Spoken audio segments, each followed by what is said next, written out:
guys, what is up? Welcome back to my channel. If you're new here, welcome. If you're not new here, welcome back. My name is Cash Like Money. Today is going to be like a little series. I'm going to do 3 parts because I have 3 different stories to tell to this story time. So this playlist is going to be called Lash Tech Horror Stories, and I'm going to tell you my experiences of being a lash tech and getting my lashes done by other lash techs.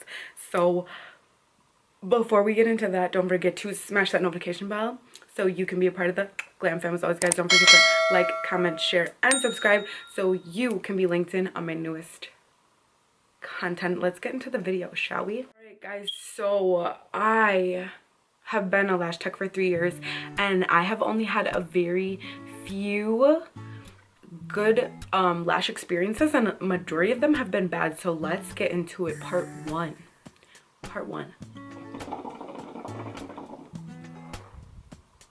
All right, so the first time I got my lashes done, this, I'm not gonna name the people or the businesses that I got it done, but I found this girl on Instagram, I believe it was. So I found this girl on Instagram. Her work looked pretty good. It was more,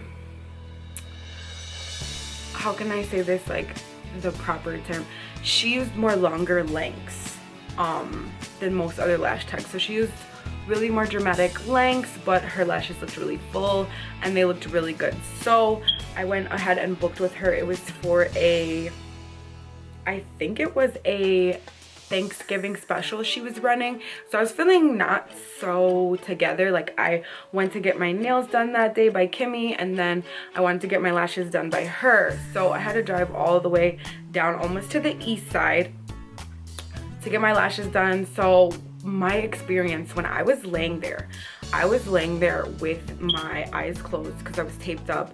This girl was FaceTiming the like entire time that I was there, and then so I'm taped up, so my eyes are closed, right? So I can't see anything. I can just hear what's going on around me.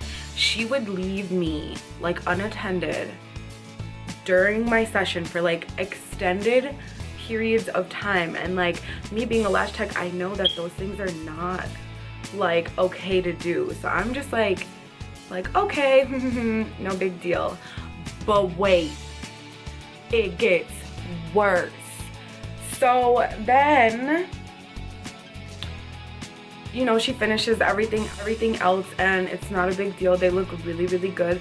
She doesn't really give me any aftercare advice at all. She literally just like hands me this little pouch and then a spoolie lash wand, and then like I'm on my way, right?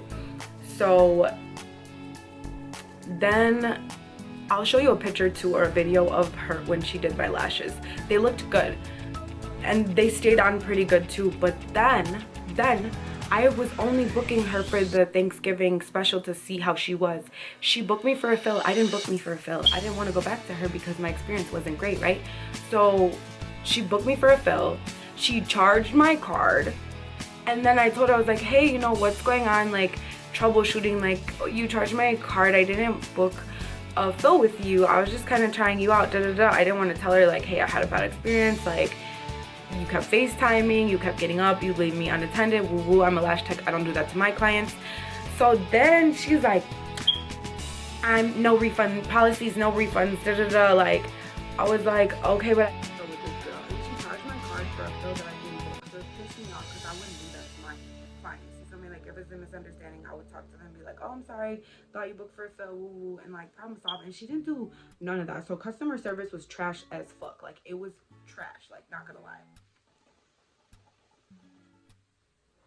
Then I went to my bank to try to like, you know, cancel it or whatever, because I really didn't book this fucking fill, right? It wasn't even about the money, it was about the principle, and it was about customer service. Like, I didn't book a fill. I didn't want to go back and get my lashes done by you. I didn't want the service anymore.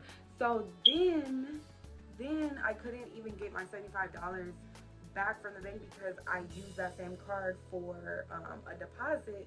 So like, I already had a transaction history with this girl. So it was like, no, they weren't giving me my money back. And then she texted and said, it looks like you already tried to dispute it. Like, Yes, the fuck I did try to dispute it. Yes, you're taking money from people who aren't even booking with you at all. Like, is that how you make your money? Are you fraudulent? Are you a scammer? Like, what's really good? Like, that's trash.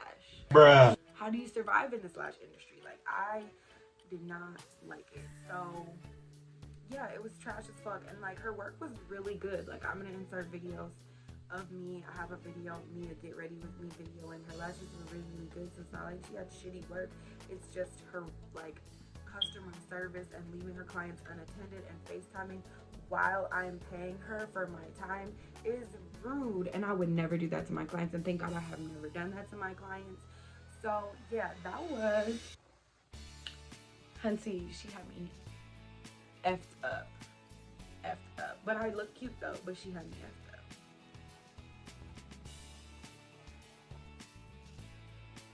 And secondly, lash extensions are a luxury service. Not everybody's gonna get them done. So for the people who do come to you, you should be treating your clients like gold. You feel me? Like, that's what I do to mine. Like, I treat and accommodate my clients as best as I can, like as much as I can, because without them you wouldn't have a business. And that goes for every type of business, not just the lash industry.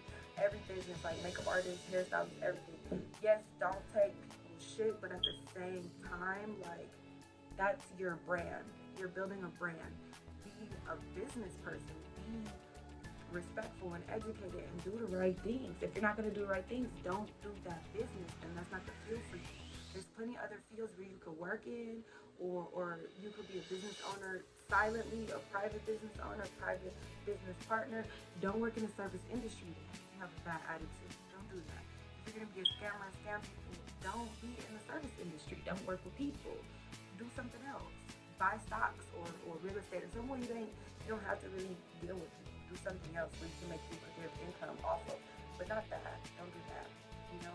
And if you're not passionate about something, it's going to show. It's really, really going to show. Like, if you're passionate about something, you take the time to study, you put in that energy and that intention into what you're doing, then that energy will return back to you. If you're scamming people, nobody's going to trust you. Nobody's going to want to be your client. Nobody's going to fuck with you. And the people that do fuck with you are not quality, they're quantity. I want quality clients. I don't know about them, but I want quality. I don't want quantity. I don't want just people coming in, because the residual money is the people that keep coming back. The fills, the loyalty, the ones that come back for the classes, the ones that come back to buy your products. That, the people that believe in you because they're buying into you as a person. You can't buy into somebody who's treating you poorly or scamming you or whatever for their own personal good. So yeah, and then for girls out there who are getting their lash extensions done, or other lash techs who are looking for a lash tech, do your research. Look at reviews. Look at, you know, comments underneath their photos. Are girls like saying stuff? You know, what's the reputation? See around town, has other people went to that lash tech? Is there other people that's referring you to that lash tech? Because there are lash techs and there are lash artists. It is an art. So you have to see if that person is really an artist, or if they're just a lash tech, they're just looking for a quick buck. So do your research. You know, I didn't thoroughly do mine, and it was a very bad experience. Now, the lash service, again, was not bad. It just was the experience. And people come back for experiences. They don't come back just because anybody, you could go to any lash tech. You know, a lot of people do lash extensions, so you really could go to anybody. It's the experience that people come back for. Was it a calm environment? Was it spa-like? Was it loud music? What kind of music were they playing? Did they greet you at the door? Did they take very long on their last time? You had to sit there for 20 minutes, but they expect you to be on time. All of those things really, really do matter. It's a whole experience. You know, you're paying money, you're in control of your dollar. So how you spend your money is completely up to you, nobody else. So that's important when you're doing luxury services and non-necessity items. You know, that is something that is extra. That's not something that you need. Lash extensions is not something that you need. It's something that you want. So if you're spending money on, if you're spending your money on something that you want it to be high quality, because lash extensions are a high quality service. So you want that with hair, nails, any type of beauty service. You want the best quality. So you want to pay for the best quality. If you're paying for something that's not good quality, then do your research. So yeah, that was my lash tech horror story. I have two more and they get worse. So stay tuned for this series because I do have two more like horrible lash experiences that I went through with other lash techs in my city. Again, I live in Wisconsin and Milwaukee is my city. It can be pretty ratchet here, not gonna lie. It's hard to find good quality service industry people. So if you want to see the rest of them, leave a comment down below and say, yes, I want to hear about that. If you have your own personal horror story, go ahead, leave it in the comments. This is a safe space where you can go ahead and comment and let each other know like your experiences. I'm sure that we have a lot of similarities to talk about and have a lot in common. So go ahead and leave that down in the comment box below. Alright, I don't have anything else to say except for I love you guys. Thank you so much for watching. Don't forget to smash that notification bell so you can be a part of the Glam Fam. As always, guys, don't forget to like, comment, share, and subscribe so you can be linked in on the newest content. I will see you in my next video.